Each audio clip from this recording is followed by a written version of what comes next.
everybody. Welcome to Off Panel, a weekly interview podcast about all things comics, brought to you by Sketch.com. I'm your host, David Harper, and this week's guest is the cartoonist behind upcoming Ride On at First Second. It's Faith Erin Hicks. Thanks for coming on, Faith. Yeah, no problem. Hi, David. It's great to be here. Thank you for having me. I do want to say really quick, before we started recording, I told Faith I was going to try really hard not to make Right On sound like Right On, Right On, Right On from Matthew McConaughey and Dazed and Confused. I think I leaned even more into it accidentally. I don't even know what happened, Faith. I'm sorry. I just said Right On. Yeah, Right On. Right on. No, that's really funny. So we're recording this on Monday, August 1st, just under 2 weeks away from when Right On arrives for readers everywhere. It's really weird talking to you about your books sometimes. Not you, but like book market creators, just because you've been done with this for over a year, I'm sure. Yeah. How are you feeling on approach? Is it like revisiting an ex almost? Well, not that traumatic. Yeah, like I actually finished Right On at the end of 2020. So it was my first pandemic book. And back then I was like, oh, well, this is fine. This is great. This book is done. It's, the end of 2020. The vaccine is coming. Surely the pandemic will be done with by the time the book comes out in 2022. And here we are. Oh Lord, 2 years later, and it's still not over. So that part is frustrating, but yeah, I'm really excited for Ride On to come out. It's a book that's inspired by my experiences as I was a horse crazy girl growing up, and lived at the barn and rode as often as I could. And it's definitely a comic that I really wanted when I was a kid. So yeah, I'm really excited for it to go out into the world and hopefully find its readers. Yeah.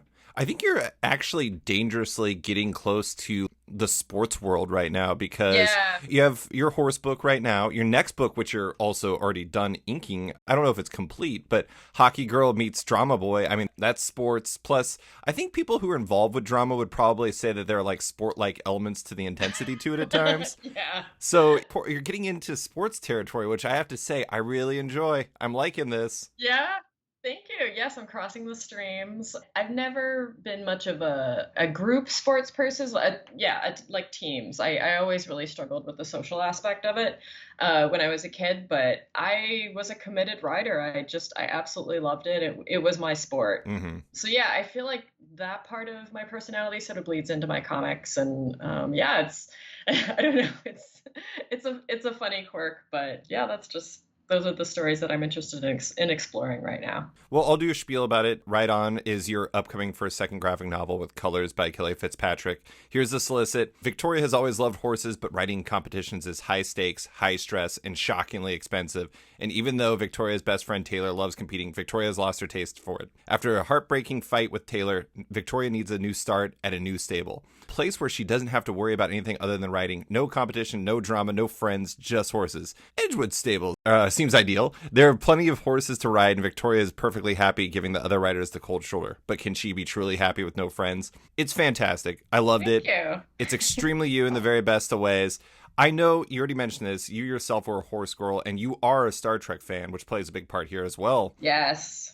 Yeah. Was that where this all started? Just kind of like looking back on your life and sort of, not to oversimplify it, but like smashing things together? Initially, the book was actually really different. The very first incarnation of Ride On was, it was very different from, what was eventually published. And actually, initially, I thought I wouldn't draw it. I knew that I wanted to do a story about horse girls and, the relationships that they have, and center it around this particular character who had basically broken up with her best friend. I don't want to spoil the conflict because it kind of comes in the middle of the book, but they'd had this horrible fight, and their relationship had basically broken apart.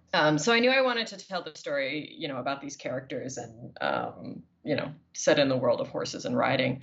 But yeah, initially I thought it would be maybe a series, and it would be more like the Saddle Club. So kind of like a little more light and fluffy.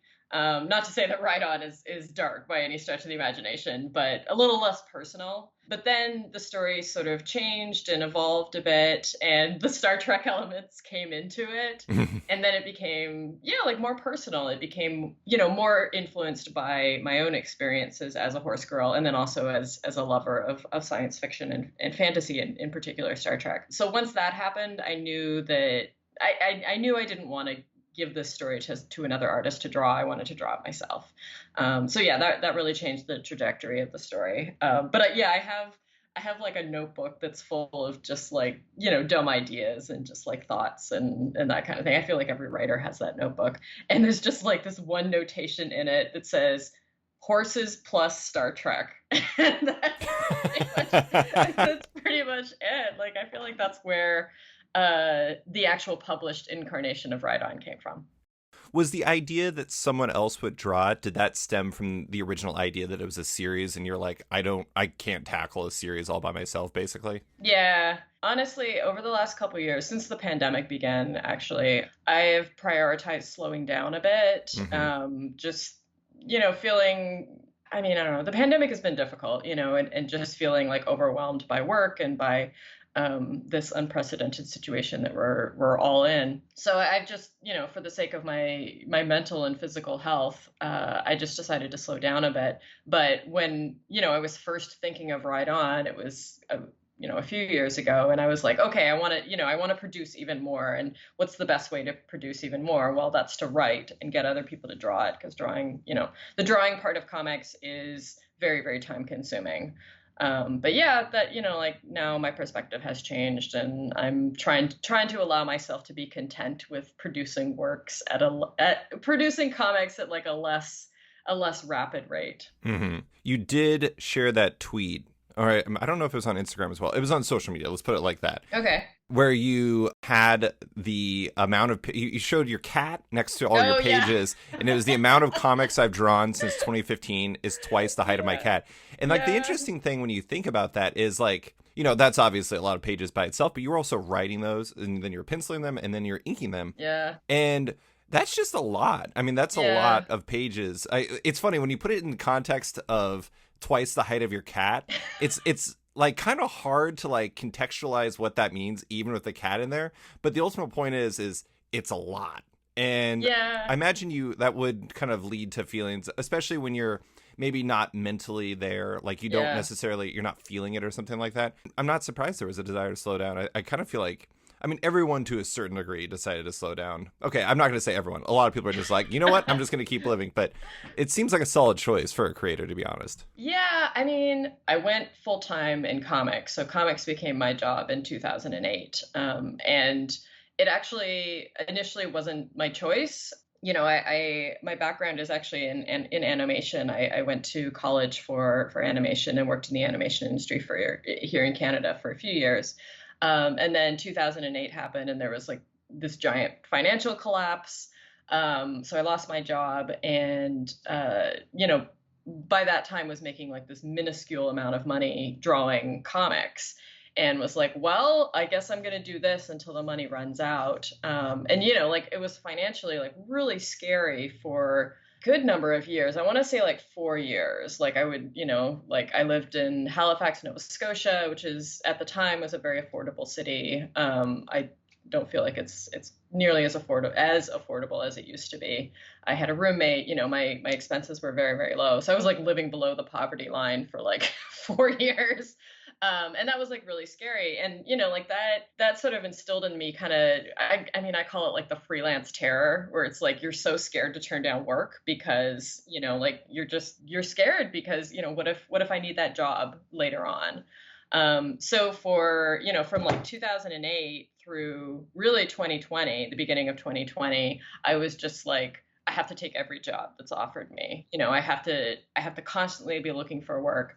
So yeah, that led to, a lifestyle where I worked all the time. I worked 6 days a week. I worked very long hours, and, I don't regret it, because it allowed me to build a very large body of work, and it allowed me to sharpen my skills and develop my voice as a cartoonist. And, I think I produced I produced good work during that time. So I don't regret it, but I also, at the beginning at 2020 when the pandemic happened and I felt like I needed to take a step back and, reassess for the sake of both my mental and physical health, I was like, oh, like at this point in my life, like this is not healthy. So I need to slow down.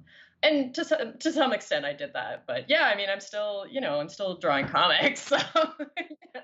I was gonna say you've produced 2 graphic novels since then, so it's only Yeah, so slow. yeah. But this does remind me of something that artists in particular have told me is like the one of the most important places you can get to in your career in comics is to a place where you can say no to things. Yeah. Oh man. Yeah. I do feel like I have just reached that stage after, gosh, 14 years of professionally making comics. And yeah, it does feel really good. It feels so. I actually am in the middle of a 2 book deal with First Second. The first book in that deal was the book that I drew this year and the year before. Hockey Girl Loves Drama Boy. So it feels really good to be like, okay, I know where my next job is coming from. It's unusual. Like I've never been in this position before. So yeah, it's just a really nice feeling. I do have to bring up one side thing that came from that cat picture. Oh yeah. Do you keep all of your original pages? I do. Yeah, I do for the moment. Yeah. So there is one series where I'm eventually hoping to sell the pages for, but I haven't gotten organized. To be honest, like I don't have an art dealer, Sure. so like I feel like and I just feel like I'm not organized enough to actually sell the pages on my own. So To your credit, you know where they are, which is a very yes. important first step. Yes, it is an important first step. But yeah, like, we just moved into this new condo, but at our old apartment where we lived for the last 5 years, and I made a huge amount of comics. It's like we just had a closet that was full of comic pages, Yeah, like just yeah. an entire closet full of comic pages. That's amazing. Oh my gosh, yeah, I know. Ugh. Creators always have either that or just like the comps of all their books just like towering Oh in one of their yeah. closets. But Oh let's my let's get gosh. back to Right On. I Oh yeah. I did want to bring up one thing. This isn't even a question. It was a thought I had. I mean this sincerely. Given how popular horses are amongst the demographic this is aimed at, from a pure commercial standpoint, this book makes a ton of sense. If only because like I swear to God, when I was growing up, it was like, and not to make this a gendered thing, but I mean, when I was growing up, it was like boys would read their sports books and then girls would read Mm, all their horse books, and they were everywhere. It was like everyone read yeah. those. And I don't feel like comics or graphic novels have ever really served the horse fan youth in a real way. It felt like there was No. like a Yeah. dearth there. Like, where are the horse centric graphic novels? And now I can say Right On. Yeah, I absolutely agree. And to be honest, like that was one of the reasons I wanted to do this book is because, like I was a horse girl and I was also a horse girl who really enjoyed comics and there was nothing, nothing out there. Like Tintin and Asterix would sometimes have horses in it. Right. The French comics, Tintin and Asterix. And I remember being like as a kid being just like obsessed with those particular drawings, like studying them and staring at them. And yeah, there was like no comics and no graphic novels. Like now, so there's like three, including like Right On. There's Horse Trouble by Kirsten Varner, who I've chatted with a few times about our horse books, and she's also a former equestrian. Oh, I think she also currently rides. But yeah, like we both had similar upbringings where we were just like horse girls growing up and like ended up becoming artists and wanted to yeah bring that experience to comics. And then there's another book that's also published by First Second that's about I can't remember the author, but it's about the American Mustang. I think it's one of First Second's like history comics. Oh, yeah. Yeah, yeah. Yeah. So it's like there's three. There's Ride On, there's Horse Trouble, and then there's the Mustang book that First Second published. But yeah, like such a void in the market. I mean, I suspect that it just has to do with who cartoonists are. Like I feel like I don't know, I just feel like there's not a lot of cartoonists who were horse girls growing up. But yeah, I remember, like every book that had a horse on it, like I would read when I was a kid. Like I loved horses and I loved reading about them and just everything. And yeah, there just felt like there was a huge gap in the market. And I was like, well, I can fill that gap. Let me just dive right in there. I will say, I was growing up. I don't know why this was like a common thing for people I knew, but it seemed like everyone wanted to be a marine biologist that I knew. I think it's just because Oh, like the yeah. sea and oceans are just like so Yes. unknown, so it's very appealing. No marine biology comics out there. Come on, people, get me some marine biology books. But I have a theory as to why there's not that many horse books, and it's related to the fact that most artists I've talked to would consider drawing an entire graphic novel filled with horses as punishment rather than a plus. Yeah. Yeah.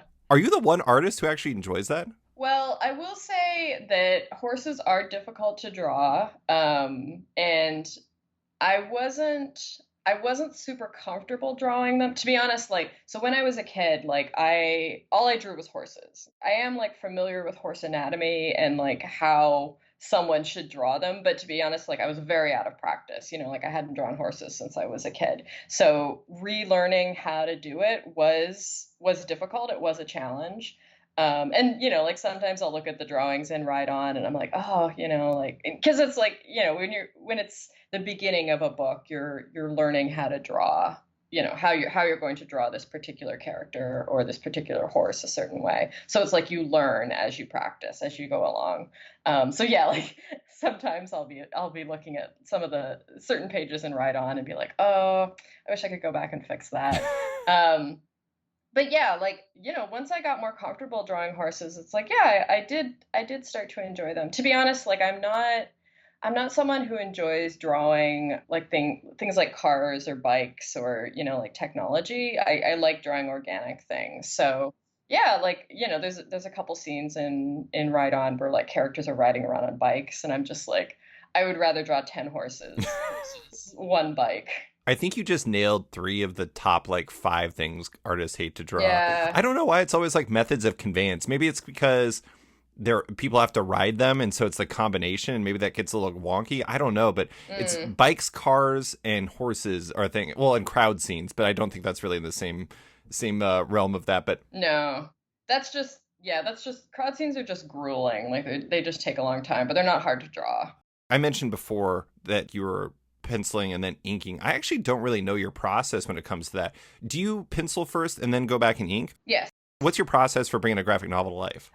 So I use a hybrid digital traditional model. So all of my comics now are penciled on a Cintiq, and I draw in. I mean, when I bought this program, it was called Manga Studio. Now it's called Clip Studio. Mm-hmm. So I do the penciling on my computer and then print out the pages on a giant 3-in-1 printer that I have, Epson printer that I have, and then I ink it traditionally with a watercolor brush. I use a Raphael Klinsky size 1, and yeah, then it's done. Yeah, so that's my process. I mean, so that sort of gives you two shots at kind of perfecting the horse, I guess, if you will. So it's like if you didn't like it to begin with, then you can kind of in inks go back and fix it. I will say, I got to give you a shout out. You did a really good job with the horses, particularly Thank Winter. you. I feel like Thank you. character acting with a horse can be difficult, but I feel like I understood Winter, who is a Aw. horse in there that is learning the ropes. I'm going to put it like that. I don't know what the proper way to phrase it. They're I don't know, figuring out the life of a schooling horse. Yeah, he's very anxious. Yeah, so Victoria comes to the stable and the idea is that she will basically help to get him to relax into his new job as a schooling horse.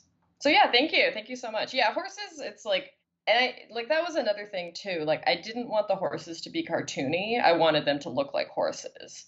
And the way to make something, especially an animal, expressive is typically to make them more cartoony. So yeah, that was a challenge. So yeah, thank you so much. I'm glad that it came across. So, okay, we talked about this already to a certain degree, but you were a horse girl, but you are currently a Star Trek fan.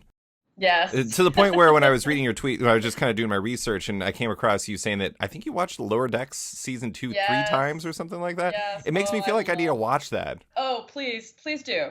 I will say the first season of Lower Decks is rough.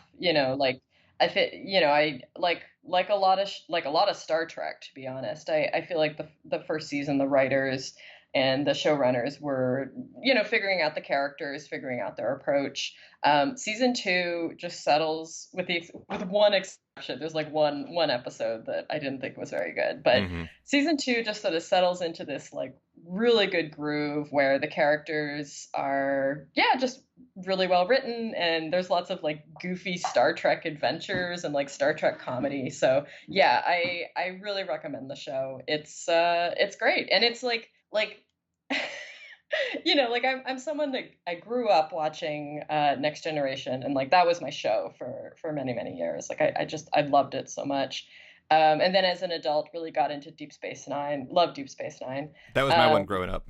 yeah, oh, it's so good. And it's like it really holds up too. Like if you rewatch it now, like it's great. Like the politics are really interesting. The characters are really interesting. Yeah, I highly recommend Deep Space Nine. Yeah, and then, like I've seen all of it. Like I feel like Voyager and Enterprise are sort of like they have their moments, but it's diminishing returns.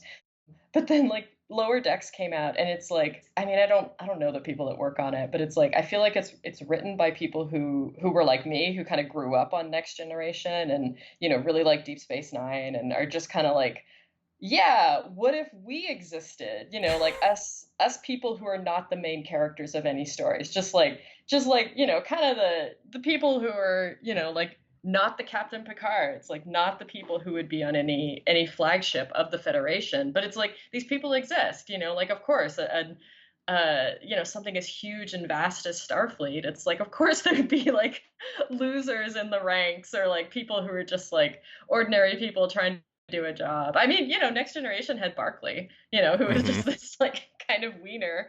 But he was still lovable, and he still had his place within the Star Trek universe. So yeah, if you like Next Generation, if you like Deep Space Nine, highly recommend Lower Decks. But again, like take it, with a grain, just to warn you, the first season is a little rough, but Okay.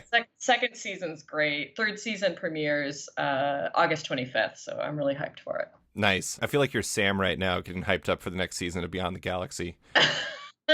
Yeah, oh man, I'm sorry. I'm such And now, a quick word from one of off-panel sponsors. Macroverse is a next-generation digital comics platform, and one with an astonishing number of comics, with currently over 50 series from over 100 creators on their app, with a 5-star rating both on Apple and Google's app stores. Download the app and binge all their titles, including the Eisner-nominated Remind from Jason Brubaker, Lisa K. Weber's Hex 11, which has been described as Harry Potter meets Blade Runner, or the new queer supernatural adventure series Husk that launches on November 1st. It's just $4.99 a month to subscribe to Macroverse, with proceeds directly supporting the creators on the platform. Keep an eye on the future of Macroverse too, as 2022 is going to bring an epic upgrade that offers a new level of digital collectability and more, with early adopters able to sign up for more information at macroverse.com. And now, back to the show. I do think it's funny you're talking about the other people on there, and not to oversimplify your story, but it's interesting because in Right On there's two, God, what are the name, like stables? There's two different yes, places where yeah, Edgewood and Waverly. right, and Yeah. Waverly is kind of like where the upper decks people are, Yes. and Edgewood is kind Yeah. of like where the lower decks people are. And it's interesting because you have like a quartet of people. You have Nori, a intense, over the top, insane bundle of energy. You have Yeah. Sam, the aforementioned Star Trek analog, Beyond the Yeah. Galaxy fan, who's also the only horse boy.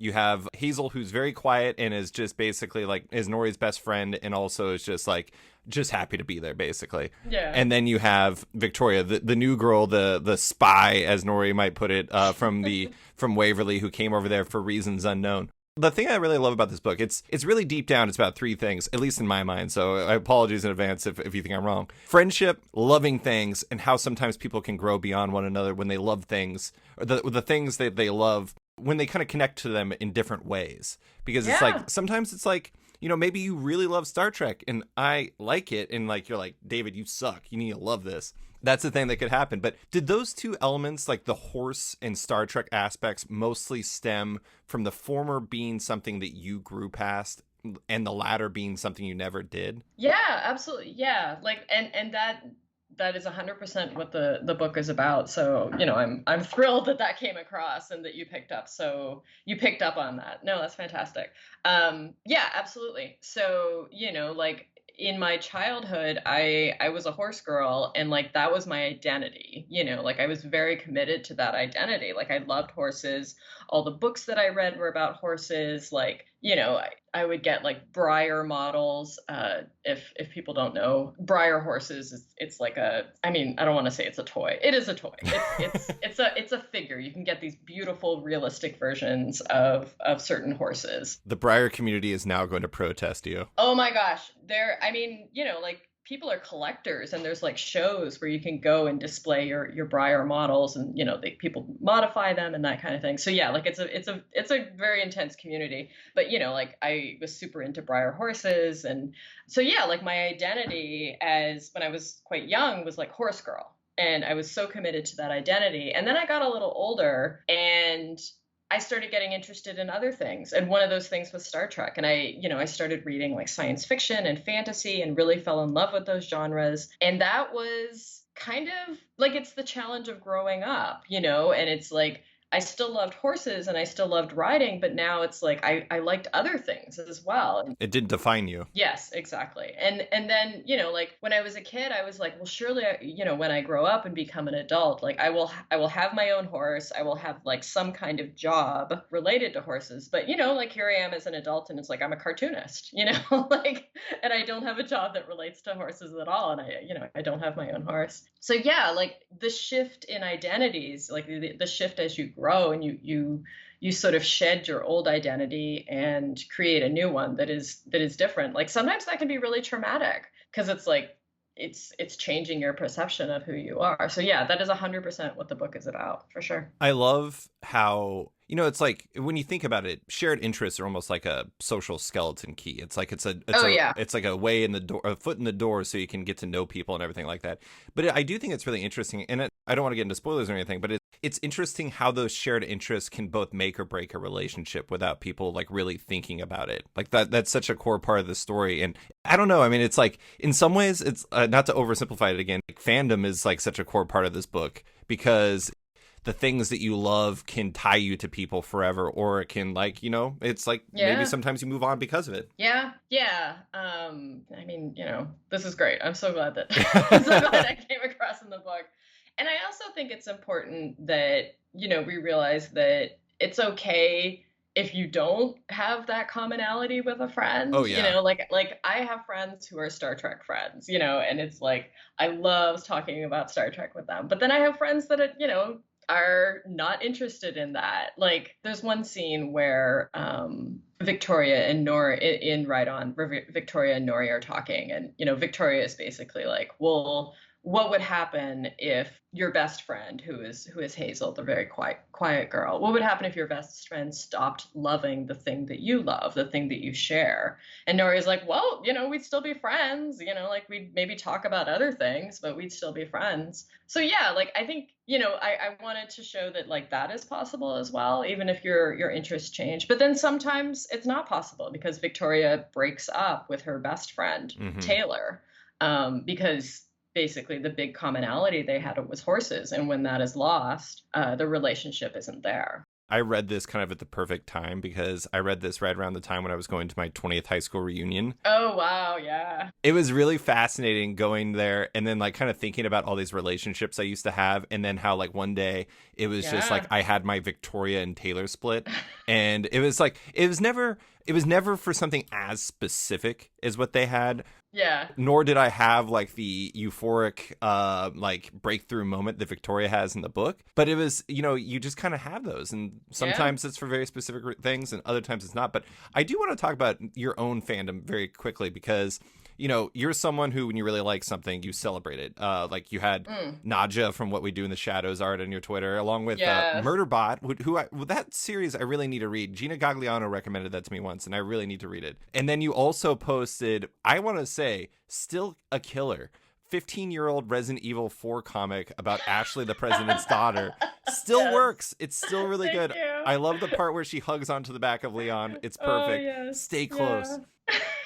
Do you feel like that inner fan is something you always want to be able to tap back into with your own work? Is that like enthusiasm something you always kind of want to hold on to? Oh, yeah, absolutely. I mean, I feel like that is kind of, I don't know, the spice of life, or I mean, that sounds really melodramatic. But yeah, it's something I enjoy. Like I'm not someone who gets wrapped up in fandoms. Like it's not it's not really my thing. And also I feel like the internet has unfortunately made fandom very fraught. Yes. But personal fandom. Yeah, but yeah, personal fandom. It's like I love it when I find a new thing that I get excited about, and it's just like I get to celebrate that thing, usually through fan art, because I really love drawing fan art. Like I am someone who's very fortunate in that, my job is basically writing and drawing original characters, and I'm really lucky that I get to do that. But, fan art and, like engaging a little bit with fandom is like play, and it's fun. It's a really fun hobby. Hmm. So yeah,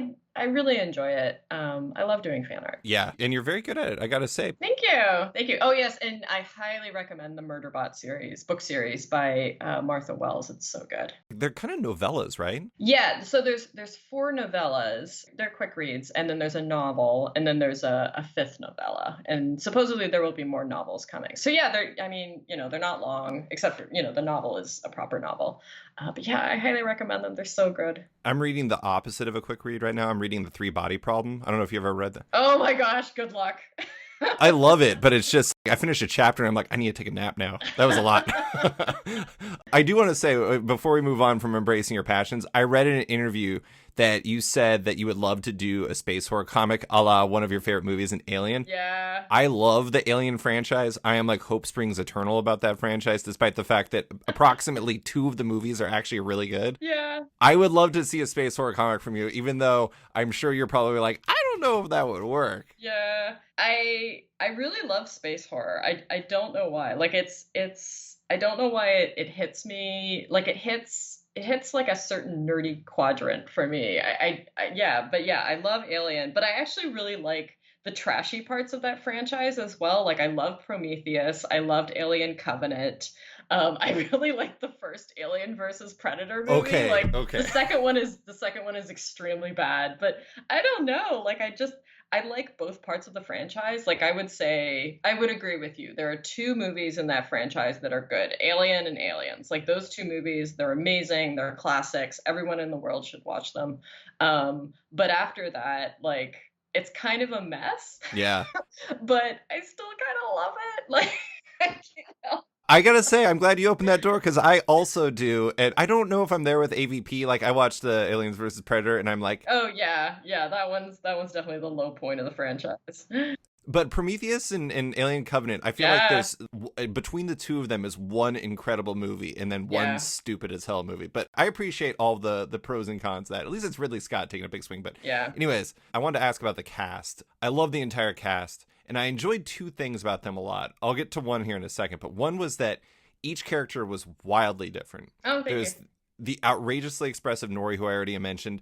Honestly, like there's a part of me that I really just want to open up video with you and just point out pictures or like of you having Nori being extremely expressive. Also, a really quick note, I love how you had recalls and lines in throughout the book. Like there's one time where Nori says drama's the best, and then later on she says drama's the worst. There's a lot of recalls in there that's really good. But so there's Nori to the considerably more low-key Hazel. Yes. One thing I really like about him is like it's like they're in quadrants and they're all exactly what the other person needs for the story to work. How did you build them out? Was part of it sort of needing those opposite personalities in the quartet to balance them out and tease things each needed to get out of one another, or was it more organic than that? Yeah, I think it was more organic. And thank you, by the way. Like I'm so thrilled the characters resonate with you. Yeah, it was more organic. Like Nori especially is sort of like I do consider myself an introvert, but I am an introvert who really likes people. Like I love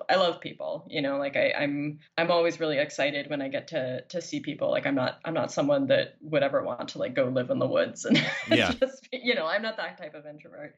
And I feel like Nori is kind of me showing my appreciation for extroverts who have kind hearts and who are okay with being friends with introverts. Like I don't know. I feel like I see so many things about like condemning extroverts for just being like loud and annoying and like how dare they push these introverts out of their comfort zones. And of course, like if if your personality clashes with someone, then maybe you won't be friends. But I know people who are extroverts who are, lovely people who challenge me to go out and try new things. And I'm very, very grateful that they're in my life. So like I would say I'm probably a little more like Hazel, and especially when I was a kid. Like especially when I was a kid, I was very, very shy. Now I'm less so, but yeah, like to have a friend that I guess like fills the silences with talk but also like listens to you. Like there's something just so wonderful about that, like having that type of friendship. And then like I also grew up with brothers, and like I thought it would be really fun to have a boy character, Sam, who has to deal with his brothers and their like misunderstanding of riding as a sport.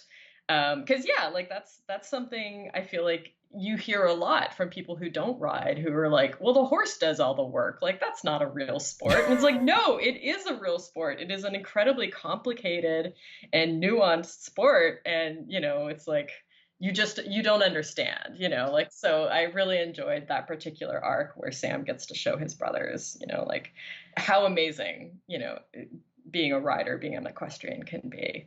And then yeah, like Victoria's her story arc is very much, yeah, very much influenced by her having to deal with basically a friendship breakup, and then like kind of losing the identity that she thought would be a part of her life forever. It's like her identity as a horse girl is really shifting and changing, and that was something that I went through a lot. So yeah, it went through when I was younger. So yeah, like it was fun, and also like mildly traumatic to put that Yeah. in a script. I mean, it's like I don't know. It's like I don't know, being an author sometimes is like so exhausting. Just like, mining your life for trauma and for for interesting tidbits that you can put into stories that hopefully other people will enjoy. But again, I mean, I do feel like Ride On is like very fun and very, very goofy in parts, and is not, dark or traumatic or anything like that. But yeah, it does have drama. And yeah, it was an interesting journey to put my own life experiences into that. I appreciate that Nori is very aware of what she is, because there's that Yes. line in the beginning where Yeah. she's like, I talk enough for 2 people when she's talking about Hazel. And she's like, or like 24 and then she laughs. Yeah. But also it's like one of those laughs where it's like, this is true. Yeah. The other thing I wanted to mention, and this might count as a spoiler, but it's very mild. This isn't a book.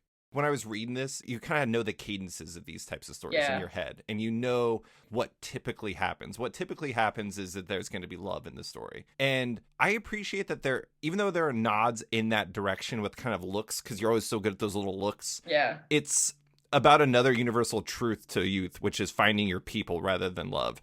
Did you go in knowing that you wanted to avoid that, or is that just how it played out? I did want to avoid it, definitely. Like, yeah, we don't know. There are two characters who it's like, they have maybe some feelings towards the end of the book, but yeah, like I remember when I was a kid, it was like I didn't enjoy romance in stories, and I especially didn't enjoy romance in like a perfunctory way. Like sometimes I just feel like the kind of media that I enjoyed when I was younger treated romance like as like a cliche and like Right. something that had to be inserted into the story. Like it was a checklist that you had to like just mark Yeah, off. yeah, and it's like that's such nonsense, like romance is wonderful and important, and the romance genre is the most popular, literary genre in the world, Mm-hmm. or is it mystery? I'm not quite sure, but anyway, like romance is an incredibly popular genre. So it's like it's something that's enjoyed by so many people, and to treat it in a way that it's like, oh, I just have to slide this in, like there has to be a romance, like that's very dismissive and very very belittling. But yeah, like I did think it was important to basically be like, this is a friendship book, and especially for Sam, for someone who is a boy and interested in, at least in childhood, like horseback riding, equestrian sports is very dominated by girls and women. And yeah, I thought it was really important for him to have, that identity where it's like, these are my friends who are girls as opposed to my girlfriends, and for him to like stand up and say that. Because yeah, it's like, I don't know, it must be, I don't know. I think it's probably frustrating for boys who are really interested in sports that are, coded feminine, Hmm. which is, oh man, yeah, it's just like the frustrating toxic gender dynamic that we are constantly struggling with, and struggling to overcome as a society. And it's like, no, just, let these boys enjoy their thing, and don't be like, are these girls your girlfriends? And it's like, no, that's so awful. Ugh, I hate it when people do that. And now, a quick word from one of off-panel sponsors. It's Bad Idea still. I have good news. They got back to me on a script for an ad. I also have bad news. They told me to come up with it because they're busy baking. So I hear they're making donuts now? I don't know what's going on. Bad Idea is over. Let's get back to the podcast. Throughout my entire life, most of my friends are girls, to be honest. And it always really interesting because there's always two things. One, it's like people wonder, first off, they're like, are those your girlfriends? And then second off, they're like, if they're not your girlfriends, why aren't they your girlfriends? And then the third layer is when they have boyfriends, they're like, who is this guy? And should I beat him up? And I'm just like, all of those layers are not fun. And Sam rolls with them like a absolute boss. Good for him. But I want to talk about your art a little bit more because, and I'm going to bring back actually the amount of pages you've drawn, because there's subtle things, like there's things that I can really see in your art that you've grown on. I always comment on your character acting. And now Nori, again, very expressive, a massive extrovert, but she is an absolute triumph. She's like a masterclass of expressiveness. I loved how you brought her to life. But I am interested in like how you feel like putting in all of those reps and drawing those pages and like putting all that work, drawing those characters and, going from like, God, what was your first book? What was your first book? Ellesmere? No. No. So my very first published book was Zombies Calling, which was from SLG. So Ellesmere came out the year after. Oh, okay. So that was my second book. But before I was ever published, I did webcomics for years and years, and I'd written and drawn over 1,000 pages of webcomics before it was published. So you put in some reps. Oh yeah, Lord. I mean, let's just focus it back to like 2015, which I'm trying to remember what was happening around then for you. Was that Nothing Could Possibly Go Wrong? No. Time is meaningless in my brain. But anyway, since then, how do you feel like you've improved over that time? Like, do you feel like those reps keep leading you to gains, or is it kind of difficult to express from like your side where you're just working and it is what it is? Yeah, that's a good question. To be honest, I was thinking about that recently in that drawing is hard for me.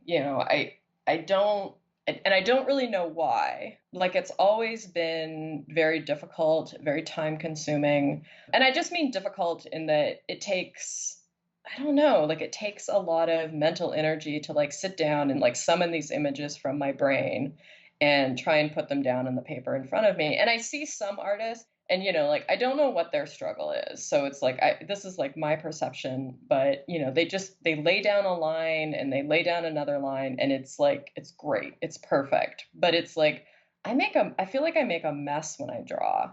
And it's like drawing has just always been hard for me. And I feel like the only reason I've been able to get to the level that I have now, and I do think my art is good. Like I feel like I have strengths and weaknesses as an artist, but I look at my art and I am proud of it and I'm comfortable with the end result. But I feel like the only reason that I've been able to get to this level is because of the sheer amount of work that I have done.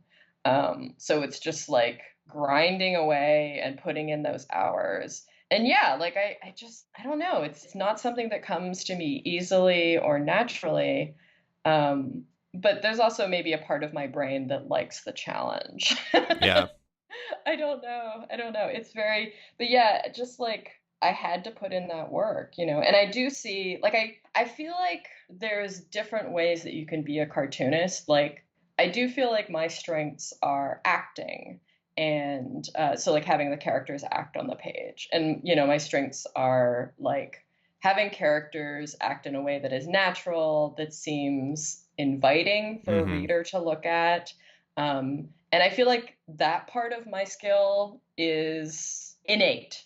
Like there's something about it that I am innately able to understand, because I'll sometimes see artwork by people who are much better artists than I am, and their skills are much higher, but I feel like their acting and their ability to like convey characters on the page, they don't seem to quite be at the same level that I am. So Mm-hmm. like there's different ways to be an artist. Like you can be someone who's like so technical and amazing, and like you blow people away with your detail and with the composition of your pages.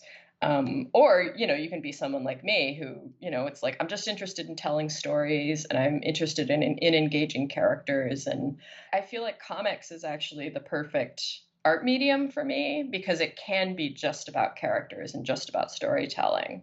And I feel like that is where my art really shines. Whereas if I tried to be an illustrator, and tried to like, Be Alex Ross. yeah, like I could never be Alex Ross, but Alex Ross can't do, I don't think, what I can do. Like he can do amazing comics, but like his comics are very, very different and evoke a different response from a reader than Yeah. mine do. So yeah, I mean, honestly, this is why I love comics, because there's so many different ways you can approach it, and all of those approaches are valid. Mm-hmm.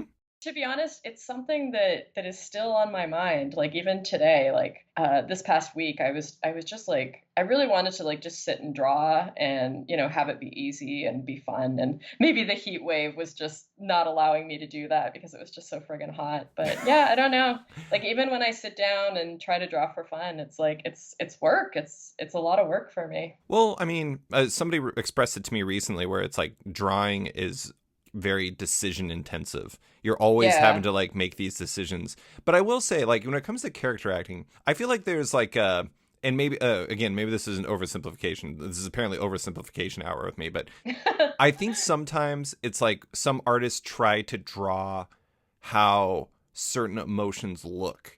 And it's like I Mm, think one thing you're really good at is you're good at drawing how emotions feel. And like mm, that's slightly different. Like there's yes. a really good panel in the book when Nori makes the mistake of saying Beyond the Galaxy's Return is a reboot, and Sam turns around and gives her the nastiest mean mug ever. That's not Yeah. how his face would look, but it's how it No. would feel when Nori Yeah. looked at it. And I think that's like a really important difference is like when you're trying to convey emotion, it's conveying for the reader. It's not necessarily conveying exactly what that face would look like, if that makes sense. Yeah. No, that's completely correct. Yeah, that's a lovely way to put it. Thank you. Yeah, I really appreciate that. Yeah, I mean, I that is really what I strive for when I'm, drawing characters on the page. It's like, how does this character feel? How do I convey that emotion visually?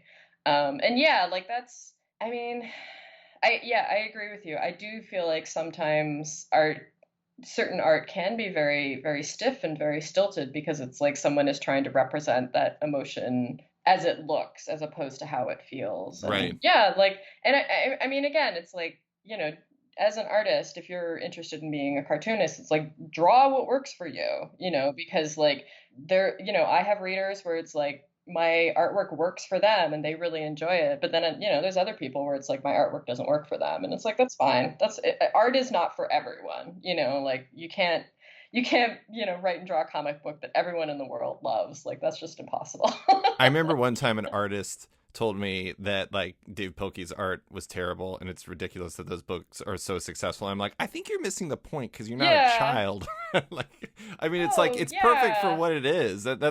That's what matters. But before we move on from Right On, I did want to give a shout out to Kelly Fitzpatrick, whose colors were Oh, typically yes. superb on this. How did her work bring the best out of the book in your mind? Her colors were so like bright and vibrant, and I think she really did a good job of like making sure the characters popped out of in contrast to the backgrounds. Like that's always something I feel like is a really can be like an amazing thing and can be like a really understated support for the artwork that colorists can do, where it's like making the characters jump to the foreground as opposed to making everything look flat, and the backgrounds basically look on the same level as the characters. I don't know. I'm doing a poor job of explaining it. I'm not a I know what you're colorist, saying. but Yeah. yeah, but it's like she did such a good job.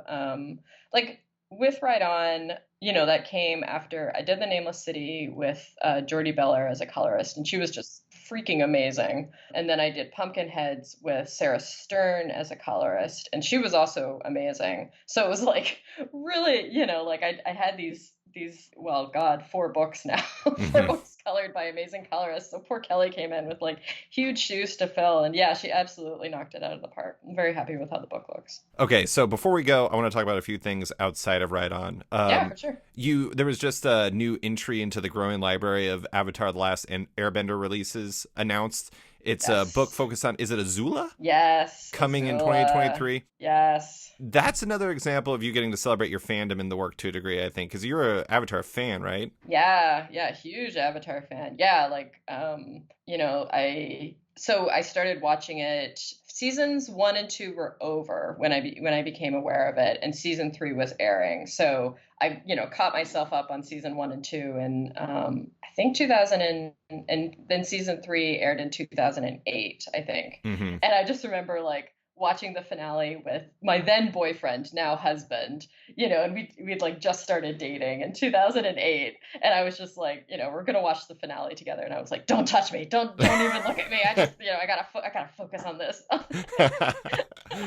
But yeah, it was like, yeah, and then getting to write official Avatar comics is like, oh, it's crazy, I can't believe I get to do it. It's amazing. You're writing for artist Peter Wortman, and that's what I Yes. wanted to talk about because this ties into what you're talking about, where like art is hard. In my mind, it Yeah. makes me wonder whether writing is easier for you. But when you're, I'm sure we've talked about this before, but how different does it feel to be writing for someone else? Like, do you have to approach things differently at all, or is it just the same thing, kind of minus a step? To be honest, I don't approach it differently. So when I write a graphic novel that I'm going to be drawing, I'll sit and I call it like a thumbnail pass of the entire book, where it's like I'm just using stick figures Mm-hmm. and, like plotting out the entire book. So, I'm thumbnailing out the entire book, writing down dialogue and that kind of thing. And like nobody sees that pass except for me. So it's me figuring out the pacing, the emotional beats of the book, making sure both the writing and the art is balanced. And when I first started writing for Peter, I was like, well, surely I don't need this pass. Like, I don't need to do a thumbnail pass because it's like, Peter's doing the art. But I just found that it makes me better as a writer to continue to think about the artwork and like how the artwork will be placed. But it's like I don't show Peter that stage. So it's like that's just for me to figure Mm-hmm. out the pacing. And I feel like the final comic really benefits from that, because it's like I'm not, just focused on dialogue. I'm focused on the art placement and the page. Like I do. I mean, if he wanted me to not do this, like I would certainly be fine with it. But it's like I do panel breakdowns and things like that. So, I will tell him how many panels I would anticipate would be on each page. Like sometimes he'll alter it if he has a different idea, which is great, which is fine. But yeah, like Peter's amazing to work with. Like he's such a good artist, he's such a good storyteller. Yeah, I'm just really lucky that he's been with me on this Avatar journey. You both are cartoonists too. So Yes. it's like he's written and drawn his own stuff. So I kind of feel like, I mean, obviously you both speak the same language. You speak the language of comics, but at the same time, it's like you kind of come from the same place, and maybe that makes it a little easier to work in that capacity. Yeah, yeah. I mean, hopefully. Yeah, like I'm trying to think. Like I've worked with Rainbow Rowell. She did Pumpkinheads, and Mm-hmm. that was a very different collaboration because I was the artist, she was the writer, but she basically wrote like a screenplay, and then I took that screenplay and broke it into panels and pages and made it a comic. I feel like that made the process a lot more collaborative. So, I definitely recommend that if someone is a writer interested in working with artists, like, like artists, they're storytellers too. And it's like what we bring to comics. I feel like it can't be understated. Like I know this is like really weird, but I don't know. I feel like artists are a little like not treated as full collaborators in comics, which Oh is yeah, weird. yeah. It's so weird. Like this is a visual medium. But yeah, I don't know. Like I really hope that changes in the future because, comics are art and writing, and we both the artist and the writer, or, both if you do both, we all contribute an equal amount to this art form. And I don't know, I just feel like it makes the book so much better when you can balance the two and not be like well, the writer is the true genius behind this amazing graphic novel. And it's like, no, no, no, no. There are two geniuses at work here.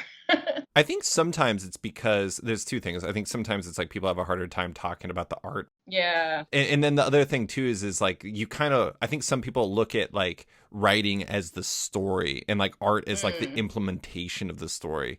But I do want to say, if we're going to start with like celebrating artists, let's just start with Peter Wortman, because I think that guy is incredible. Stonebreaker, read it. It rules. I highly recommend Stonebreaker. And I don't know. I recommend Peter in general as an artist, as a human being. Yeah, he's truly excellent.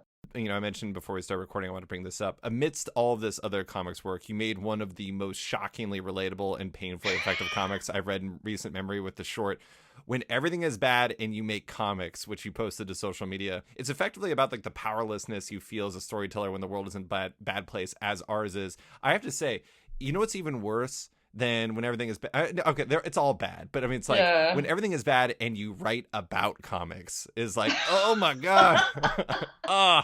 Anyways, but obviously you have your hobbies. We talked about Dragon Age before we started recording, but I am curious, like, how do you get through that and keep telling your stories? Besides, I guess, like dialing it back a little bit, like what helps you get through that? I gotta be honest. I had a counseling session, just for the sake of my mental health. I do see a professional on a regular basis. And I remember having a counseling session with her and just being like, how do I feel joy in the midst of this? And, in the midst of, school, I mean, I'm not American, but it's like, I feel like the American news has really been just overwhelming me lately. And how do I feel joy in the midst of school shootings and women losing bodily autonomy, amidst, climate change and just everything feeling so overwhelming and awful? And, her response was basically, you're going to feel joy alongside the pain, and that is kind of the human condition.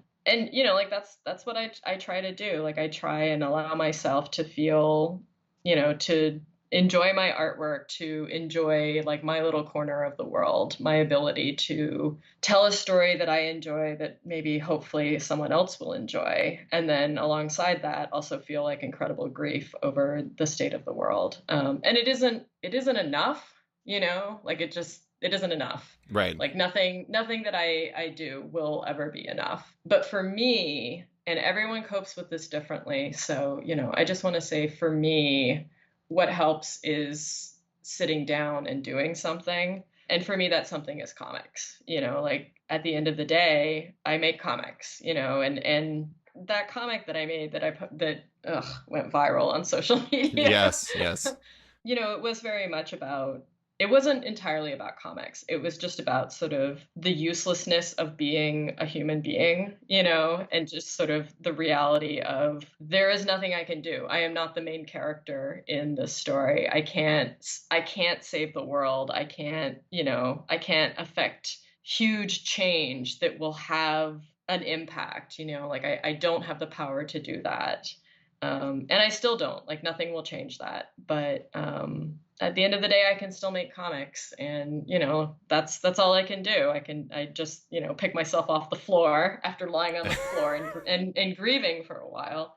I pick myself off the floor and just go back to drawing. That comic was so combination devastating and then also hilarious because it was just like I see all of myself there. I'm sure everyone who read it was just like, oh my god, this is too real. This is too real.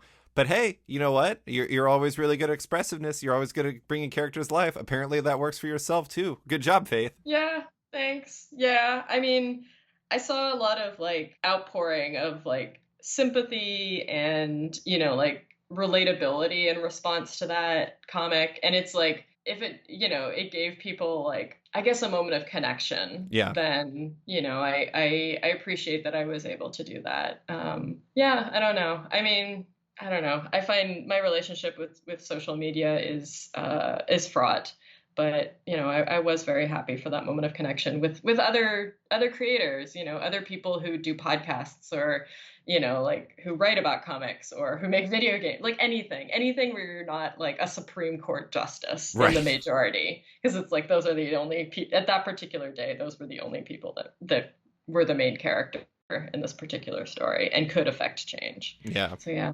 I don't know. Sorry, that was a bit of a ramble. No, it's great. It's great. But you know what? Your comics make a difference. They really do. They bring joy to people's lives. They're very relatable. And for all the extroverts out there, they now have their queen in Nori. So I'm very glad that they have that. But Faith, thank you so much for coming on to talk about Ride On and everything else. I appreciate you taking the time. Yeah, thank you so much for having me. This was lovely as always. Thanks for listening to this week's episode of Off Panel with cartoonist Faith Erin Hicks. You can find Hicks on Twitter at Faith Erin Hicks and her work in Ride On, which arrives this week from First Second. Big thanks to Deanna Chapman as well, who edited and produced this week's episode. Love Off Panel, want to support it? Subscribe to the podcast today on Apple Podcasts and give the show a rating or review while you're at it, but 5 stars only. You can also support the show by backing it on Patreon at patreon.com/offpanel. And when you back it on there, you get early access to each week's podcast as well as weekly content and more. Want even more? Subscribe to my subscription comic site Sketched at sketch.com for long-form articles, interviews, and the rest of the site's content and its members-only forum.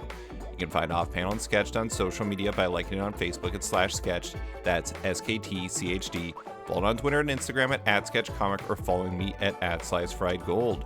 Big thanks to all my existing patrons, including Kieran Gillen, Jonathan Kent Uritem, Henry Johnson, Django Boren, James Tynan IV, Chris Langford, Jason Wood, Tom Peachy, Ben Damstead, Rom V, Devin Fitzsimons, Nick Walker, Patrick Hoyle, Isaac Warren, Scott Carpenter, Rent Norb Studios Comics, Capes and Tights Podcast, Klaus Vandeven, Brian, Submit Industries, Jack Mulqueen, Kyle, Carl Kerschel, Robert Masella, Elza Chartier, Luke Nakashoji, Elliot Metz, Dr. Luke, Scott Hazelwood, Scott Bawan, Canadian by Proxy, Johnny Cannon, Bradley Rader, Carl Troy, Brandon DePillis, Patrick Brower, Declan Shavy, Dan Garino, Josh Williamson, Adam Freeman, Ben Wild, Brian Klein Q, SB, Nick Bennett, Daniel Whitfield, Susanna Pula, Reed Hinkley Barnes, Mario Tiamping, Andrew Carita, Matt Mahoney, Charlie Chu, Stephen Hall, Pensacola Pop Comics, Philip Myra, Christian Sheldon, Kenny Porter, Chris Pacello, Torrin Grubeck, Buzz Bubbles, Christopher Todd, Transmitter Down, Waltz Comics and Books, Carl Mayazel, Akil Wilson, Alex Demetriopoulos, Terry Dodson, Wesley Giff, Sean Kirkham, Alistair Ross, Julio Anta, Brett A. Schmidt, Jason Goodmanson, Paul Reinwand, Vita Ayala, Dave Slusher, WMQ Comics, Akil, Ken Heidelman, Philip Seavey, Al Ewing, Ryan Alcock, David Kelly, Rob Wilson IV, Nick Plato, Brendan Fletcher, Jonathan Nilsson, Matthew Groom, Jason Massey, Adam Bogert, Matthew Taylor, Nick Patera, Jacob Sorelli, Ford Gilmore, David Baraldi, Nick Hall, Bjorn Basin, John Hendricks, Steve Anderson, Ian Maxfield, Cliff Chang, Paul McMahon, Chris Palmer, Scott McGovern, Nathan Fairbairn, Adam Heifel, Fiona Staples, Mark Abnett, Mike Murphy, Michael Shirley, Tom Barnett, Jim Demonakos, Norbert, Nick Lowe, James Kaplan, and Mission Comics and Art in San Francisco. You guys are all the best. Quick thanks to Upright T-Rex Music, who wrote and performed Off Panel's theme song just for the show. Check out their music on Spotify because it's completely delightful. Thanks for listening, and tune in next week for another episode.